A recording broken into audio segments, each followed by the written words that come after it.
የ2017 በጀት ዓመት የ9 ወራት ዋናውና የማክሮ ኢኮኖሚና የዘርፎች ዕቅድ አፈጻጸም ምክትል ጠቅላይ ሚኒስትር ተመስገን ጥሩነህ በተገኙበት ተገምግሟል።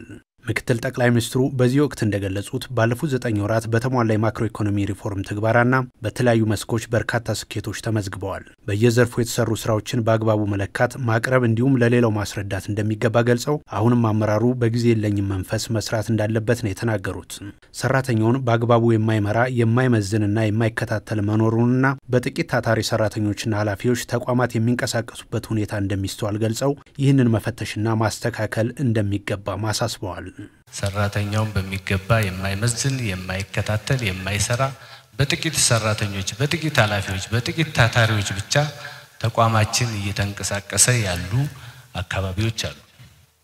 እነዚህን መፈተሽና ማስተካከል ያስፈልጋል። ባለፉት 9 ወራት ከታሰበው በላይ የተሳኩ ድሎች መመዝገባቸውን የገለጹት ምክትል ጠቅላይ ሚኒስትሩ አሁንም ትኩረት የሚፈልጉ አካባቢዎች መኖራቸውን ጠቁመዋል። ሀገራዊና ዓለም አቀፋዊ አውድን በመገንዘብ እየተገኙ ያሉ ስኬቶችን ማስቀጠል እንደሚገባ አስገንዝበው የተገኙ ውጤቶችን ለማስቀጠል ከዚህ በላይ መሮጥ ይገባልም ነው ያሉት። አሁንም ግን የሚቀሩ ስራዎች አሉ። ያለንበት ቀጠና ያለንበት ዓለም በብዙ ነገሮች ራስን መቻልና መንቀሳቀስ የሚጠይቅ ነው። ስለዚህ ሩጫው ገና አላለቀም፣ ጀመርነው እንጂ ከዚህ በላይ መሮጥ አለብን። እኛ ራሳችን ብቻ ሳይሆን ደግሞ በአካባቢያችን ያለውን ሰራተኛ በደንብ ማስሮጥ፣ ማሰራት፣ መለካት ያስፈልጋል የሚለውን ነገር መያዝ በጣም አስፈላጊ ነው። ከዚህ በኋላ ሁሉም ተቋማት የአገልግሎት አሰጣጥና አስተዳደር ማሻሻያ ሪፎርምን መፈጸም ዝም ብሎ የውዴታ ሳይሆን ግዴታ ነው። አገልግሎት አሰጣጥ ለየትኛውም ሰው ሊያሳስበው ይገባል።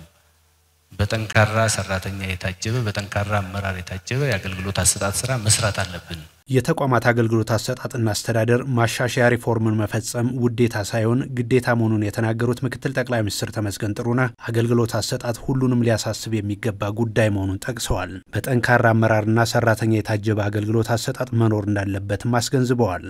የጠንካራ መንግስት አንዱ መገለጫ ጠንካራ ተቋማት ሲኖሩ ነው። ስለዚህ እዚህ ላይ በደንብ ያልሰራናቸውን ስራዎች በደንብ አይተን የሰራናቸውንም በአግባቡ መግባባት ያስፈልጋል፣ ያልሰራናቸውንም በአግባቡ መግባባት ያስፈልጋል። ሁለቱም እጅግ ጠቃሚዎች ስለሆኑ ቀሪ ስራዎችን በሚቀጥሉት 3 ወራት ውስጥ አሁን ከጀመርነው በላይ ፈጽመን በአመቱ መጨረሻ ላይ ያቀርነውን ፈጽመናል የሚል እንደውም ካቀርነው በላይ ፈጽመናል የሚል ሪፖርት መስማት፣ መነጋገር፣ መገምገም እንድንችል ሁላችንም በትኩረት እንድንከታተል ነው።